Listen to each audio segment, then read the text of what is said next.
semuanya. Jadi pada video kali ini aku akan mengajak kalian untuk belajar bersama-sama mengenai museum, yaitu Museum Gedung Juang 45 yang ada di Menteng. Nah, kita akan berangkat ke sana menggunakan transportasi umum, yaitu kereta. Jadi pertama-tama kita akan berangkat dari stasiun Buaran. Kita akan menaiki kereta dengan tujuan Angke via Manggarai dan turun di stasiun Manggarai. Setelah tiba di stasiun Manggarai, kita akan transit dan melanjutkan perjalanan dengan kereta tujuan Jakarta Kota. Lalu kita turun di stasiun Gondangdia. Dari stasiun Gondangdia, kita akan berjalan kaki kurang lebih 850 meter. Tapi sebelum kita menuju ke museumnya, teman-teman tahu nggak sih kalau misalnya Museum Gedung Juang 45 ini juga ada di Bekasi loh.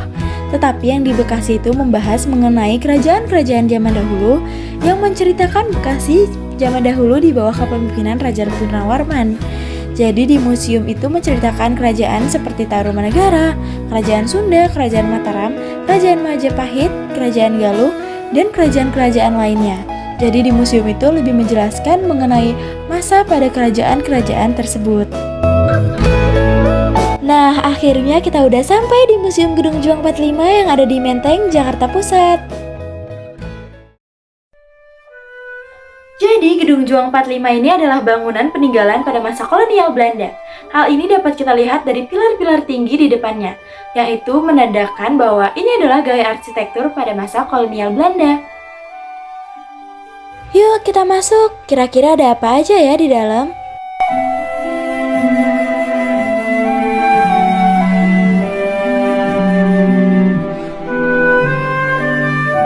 Halo teman-teman, jadi sini aku udah ketemu sama kakaknya. Kakaknya kalau boleh tahu namanya siapa ya? Keisha. Nah, namanya Keisha. Kakak Keisha tuh sekolahnya di mana, Kak? Di SMA 44. Oh, di SMA 44 dekat sekolah kita berarti, teman-teman. Nah, Kakak Keisha udah pernah kesini nggak sih sebelumnya? Belum pernah. Jadi ini pertama kali ya? Iya. Kalau gitu boleh temenin aku jalan-jalan untuk keliling museum ini gak? Boleh, ayo. Nah, oke guys, jadi aku udah ketemu teman untuk belajar bareng di Museum Gedung Juang 45. Ayo kita masuk. Nah, Kak Kisha tahu nggak sih dulunya tuh Gedung Juang ini pada era kolonial Belanda pada tahun 1938 itu merupakan sebuah bangunan hotel loh. Nah, nama hotelnya itu Hotel Scamper. Kenapa sih namanya Hotel Scamper? Karena yang diriin itu adalah Louis Constance Scamper. Jadi dulunya tuh hotel ini tuh sebagai hotel-hotel untuk kalangan elit pada masa kolonial Belanda yang contohnya tuh pakai kayak gini nih. Biasanya dulu kan kalau kalangan elit pakai kayak gini ya. Kalau misalnya kalangan biasa kita jalan kaki. Nah, jadi kalau misalnya pada tahun 1938 itu Gedung Juang ini merupakan Hotel Scamper yang dibangun oleh Louis Constance Scamper yang menjadikan hotel elit pada kalangan kolonial Belanda. Dahulu hotel ini ditempati oleh Elsie Scamper dan keluarganya dengan bahagia sebelum datangnya Jepang ke Indonesia. Hotel ini hanya boleh ditempati oleh pejabat Belanda, pejabat lokal Indonesia, dan petinggi-petinggi serta kalangan elit di masa tersebut. Nah, Kak Keisha, tadi kan kita udah belajar tentang sejarah Belanda. Sekarang kita belajar tentang sejarah Jepang. Setelah Jepang berhasil mengalahkan Belanda pada tanggal 8 Maret 1942, semua aset milik Belanda itu menjadi milik Jepang. Dan termasuk Hotel Scamper ini, yang dulunya Hotel Scamper ya teman-teman. Jadi Hotel Scamper ini dialihfungsikan oleh Jepang sebagai gedung propaganda militernya. Dan dijadikan itu tuh namanya Sadenbu. Nah, setelah dialihkan kepada Jepang, gedung ini tuh mengganti namanya menjadi Gedung Menteng 31. Nah, Gedung Menteng 31 ini diberikan oleh Jepang kepada pemuda-pemudi Indonesia sebagai pusat pendidikan militer atau biasa disebut juga asrama militer Menteng 31. Nah, jadi setelah Jepang berhasil merebut itu, Jepang tuh juga memberikannya lagi kepada Indonesia, pemuda-pemudi Indonesia untuk belajar. Pada masa ini, Jepang memperbolehkan Indonesia menjadikan gedung ini sebagai Gedung Asrama Pemuda Indonesia atau Asrama Angkatan Baru. Bangunan yang awalnya menjadi Hotel Scamper di masa penjajahan Belanda dan pada masa penjajahan Jepang dialihfungsikan sebagai Gedung Asrama Pendidikan yang dipimpin oleh Sukarni sebagai ketuanya, Khairul Saleh sebagai wakilnya, dan A.M. Hanafi sebagai sekretarisnya. Dan pada saat itu, IR Soekarno, DRS Mohatta, Adam Malik, dan Hairul Saleh membimbing pemuda-pemudi Indonesia agar bisa berjuang merebut kemerdekaan Indonesia pada masa penjajahan Jepang.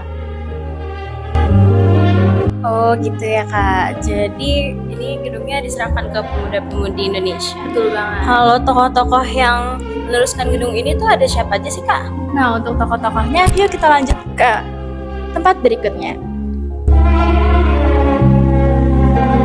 Nah, jadi pemuda-pemudi Indonesianya tuh ada di sini Kakak Kesha. Yang pertama ada BM Dia, terus ada Joharno, Ahmad Subarjo, SK Trimutri, terus juga ada P. Kartawiguna, terus juga ada M. Miniti Miharjo, terus ada Wikana, ada Adam Malik, AM Hanafi, Hairul Saleh, dan Soekarni. Nah, terus juga ada IR Soekarno dan DR Mohatta. Selain itu, di sini juga ada gambar atau foto serta cap tangan dari para perempuan pejuang Indonesia, antara lain R.A. Kartini, Cut Nyak-din, Fatmawati, dan lain-lain. Nah, teman-teman, jadi selain tempat tadi yang Jepang dan Belanda, gedung ini tuh juga sebagai tempat apa ya istilahnya, dia tuh pada saat IR Soekarno dan Mohatta diculik ke Rengas Dengklok, dia sempat berada di sini dulu untuk sementara, baru dialihkan ke Rengas Dengklok. Dan setelah itu baru terjadi proklamasi kemerdekaan di Rumah Laksamana Maeda. Nah, jadi gedung ini juga sempat setelah kemerdekaan, gedung ini dijadikan sebagai tempat untuk berbagai kegiatan pemerintahan dan kepemudaan.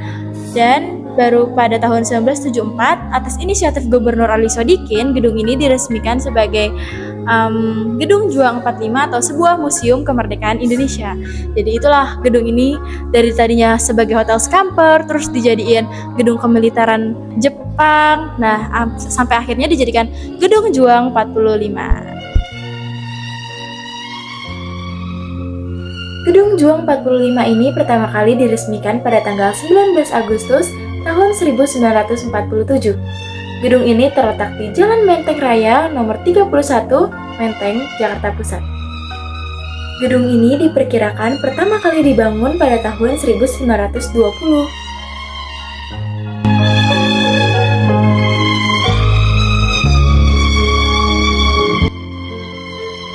Para pemuda Menteng 31 menjadi penggerak para pemuda-pemudi Indonesia lainnya untuk merebut kembali kemerdekaan Indonesia. Dan Gedung Juang 45 ini menjadi saksi bagaimana perjuangan para pemuda-pemudi Indonesia serta pahlawan Indonesia dalam merebut kembali kemerdekaan Indonesia pada saat itu.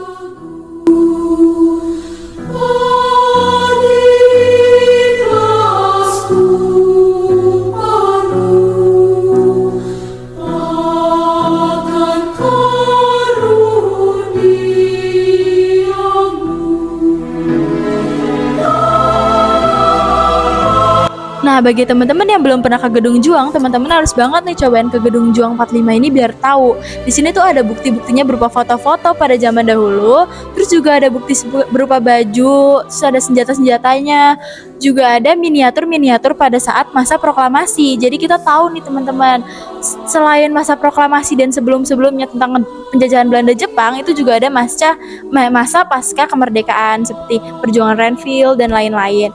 Jadi teman-teman wajib banget nih datang ke sini. Dan aku mau ngucapin terima kasih kepada teman-teman yang udah nyaksin ini, dan terima kasih kepada Bu Rati. Wassalam. Terima kasih ya Kak Nikita. Iya, makasih juga. Oke, dan